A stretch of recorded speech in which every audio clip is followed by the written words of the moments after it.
v Národnej rade Slovenskej republiky bol na programe dňa aj zákon, volebný zákon a jeho novela. Viete, ako bol zdôvodňovaný tento zákon a aj to viete, že bola z neho dosť vážne a jednoznačne vylúčená občianska spoločnosť, aktivisti, občianske združenia a keď chcete, tak to môžem nazvať aj tretí sektor. Ale nejde len o tretí sektor, ide predovšetkým o občanov. Blížia sa voľby do vyšších územných celkov. Občania dajú jasne najavo v týchto voľbách a som presvedčený, že to všetci budeme vedieť a všetci to budeme registrovať a dajú to najavo svojou účasťou.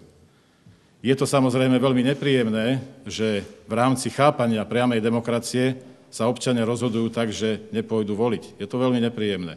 Môj názor je taký, že občania by mali ísť voliť, že povinnosť voliť by mala byť po 18 rokoch pre každého a ako vyjadria svoj názor v tej volebnej miestnosti, to už je na každom jednotlivcovi.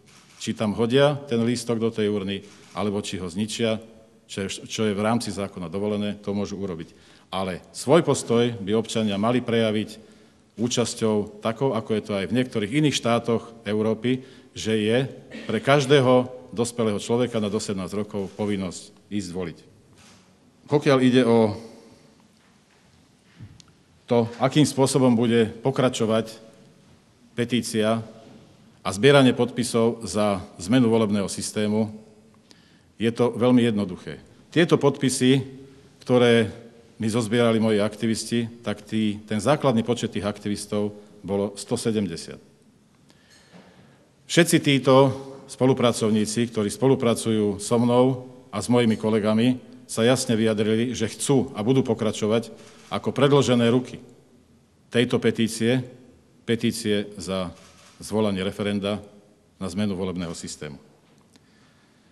Som veľmi rád, že sa takto vyjadrili naši aktivisti, naši občania a že takto pristúpili k tomu, čo je vlastne ich ústavné právo a samozrejme na základe toho vzniká niekomu nejaká povinnosť.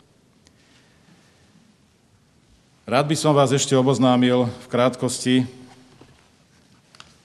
s jedným vyhlásením, o ktoré ma požiadali občania, ktorí sú združení jednak v organizáciách občianskeho parlamentu, to je občianske združenie, a nielen tí, ale aj aktivisti, ktorí sa združujú okolo týchto organizácií, ale aj občianski aktivisti a niektorí aj z tých, o ktorých viete a poznáte, že dnes sa v spoločnosti volačo deje, niečo sa hýbe, ako by začali určité revolučné nálady, ako by začínalo niečo také, čo vážne a od podstaty chce nastoliť v našej krajine zmenu.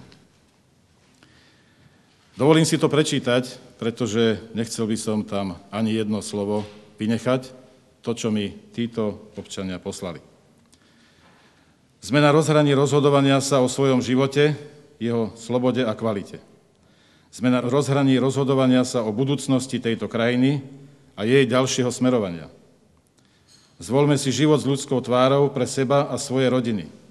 Zvolme si život bez strachu a stresu pre seba, svoje deti a všetkých nám blízkych. Nedovolme ovplyvňovať naše životy a naše osudy politikom, ktorí si nevážia národ, jeho históriu a aj budúcnosť. Nedovolme ešte viac sprivatizovať politikom a finančným skupinám naše súkromie a budúcnosť našich detí. Nedovolme zapredancom pochybných európskych hodnôt zneužívať našu prácu a vedomosti a kupovať našich vzdelancov za judášsky groš.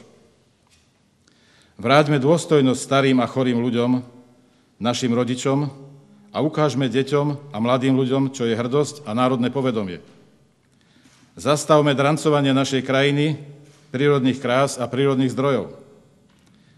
Zrušme korupčný systém vládnutia a rozhodovania politických strán a ich prisluhovačov priamou voľbou osobností a odborníkov do Národnej rady Slovenskej republiky a vlády Slovenskej republiky. Vymeňme nezodpovedných a korupčných zástupcov ľudu na všetkých úrovniach zastupiteľstiev, od obecných, miestnych, mestských, regionálnych až po najvyšší zákonodárny orgán krajiny. Žiadajme konečne po 20 rokoch odpočet a zodpovednosť za súčasný stav spoločnosti.